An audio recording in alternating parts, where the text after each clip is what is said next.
Shalom, and welcome to What the Watchman Sees, a ministry that will sift through all of the social media noise to show you news of importance from the Most High's perspective. As watchmen, we are here both to warn of dangers and give biblical answers for dwelling in the secret place of the Most High during these times of confusion. Tell your family and friends to like, share, and subscribe as we delve into what Yahweh has for us, the apple of His eye. Let's get to work. Shabbat Shalom. On this Shabbat, we're going to read and talk a little bit about Psalm 23. Yahuwah is my shepherd, I shall not want. He makes me lay down in green pastures. He leads me beside the still waters. He restores my soul. He leads me in the path of righteousness for his name's sake. Yes, even though I walk through the valley of the shadow of death, I will fear no evil because you're with me. Your rod and your staff, they comfort me. You prepare a table before me in the presence of my enemies. You anoint my head with oil. My cup overflows. Surely goodness and mercy shall follow me all the days of my life, and I will live in the house of Yahweh forever. I use the word Yahweh. When you look at the King James Version, that word is in all capital letters, L-O-R-D, Lord. I use Yahuwah because part of what we do when we teach is to give information and to allow people to process that information. I am quite aware that there is such a thing in our culture as religious jargon. So, for instance, when we hear certain words, there is a context that we understand those words. When we say the word Lord, it has a cultural meaning. But when I say Yahweh, what that causes us to do is to ask the question, why is that word being used?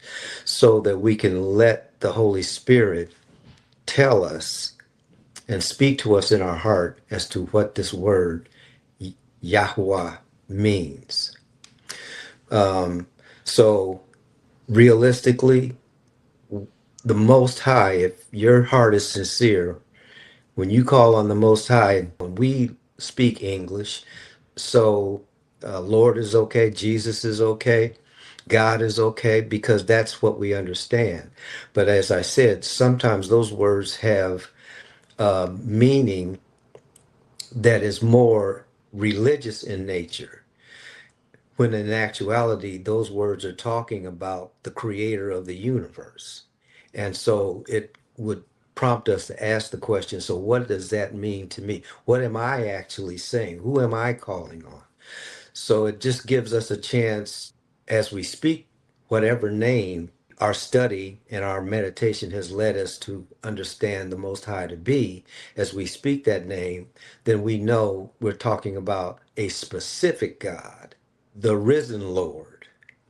So that just a little bit on that. Now, the Psalm of David, or Psalm 23, this first iteration is just going to be on the first two verses. This is under the title of A Member of the Flock Looks at Psalm 23.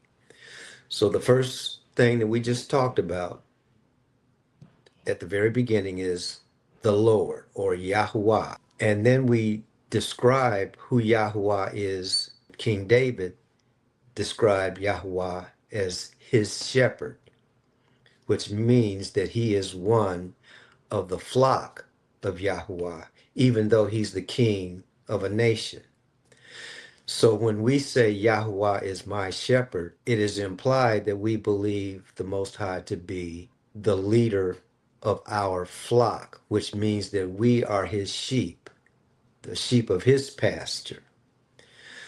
So in that regard, just as the sheep of the flock look to the shepherd to sustain them, then when he says, I shall not want, in other words, I don't have any unmet needs.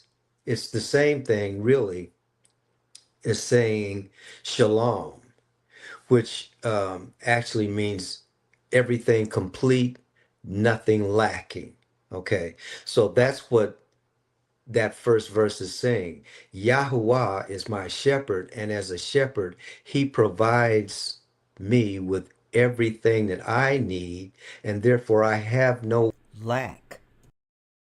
And then he goes on to say in verse 2, he makes me to lie down in green pastures.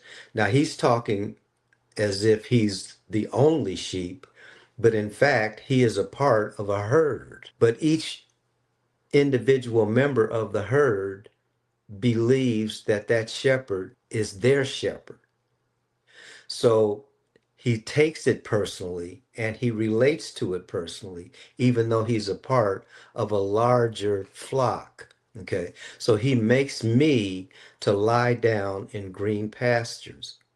So when the shepherd takes the sheep out to feed the sheep, they get fed in a green pasture. So, in essence, what he's saying again is that when I'm hungry, the shepherd knows that. The shepherd knows when to make me lie down in these green pastures as I am replenishing my physical needs.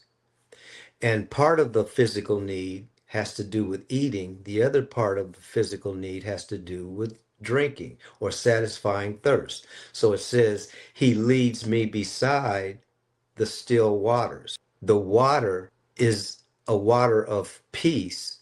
It's not a river because the river is always flowing. It's a still water. And as the culture tells us, still waters run deep.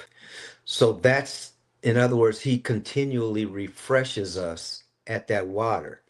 And so in doing so, the soul of the sheep is restored, both from eating and getting the nourishment, and then from drinking, receiving the refreshing water from the still water, if you will.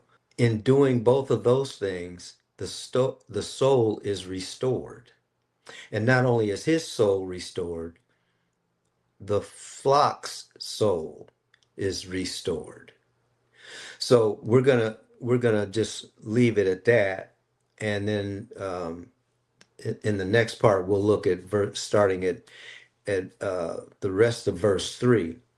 But again, Yahuwah is the shepherd, we are the sheep, and Yahuwah is such a shepherd that everything we need is going to be provided, beginning with our need for sustenance, our need for food, the green pastures, and our need for water, which is what helps to sustain life. And in doing so, he restores our soul.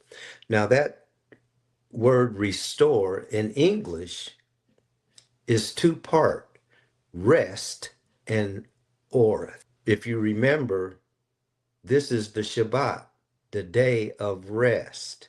In a larger sense, we can say that when we step back and meditate on the blessings of the Most High, what we are able to see is that He is supplying all of our needs as well. And when we allow our soul to rest, our soul gets restored.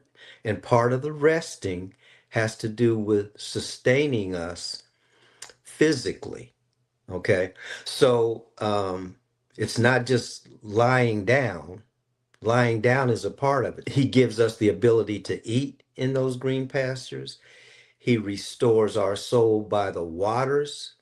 And in doing so, on this journey with the shepherd, we are continually nourished and restored, so that when the shepherd gives the gives the sign for the sheep to move, the sheep are ready to move because we have been satisfied in his presence, and as we will soon see, and under his protection as well. And that's why we don't have any unmet needs. we're at shalom. Okay. So shalom and rest are the same thing. Nothing lacking, everything being provided that is needed. So we'll stop there. Father, bless you and keep you. Father, make his face to shine upon you and be gracious to you. Father, lift up his countenance upon you and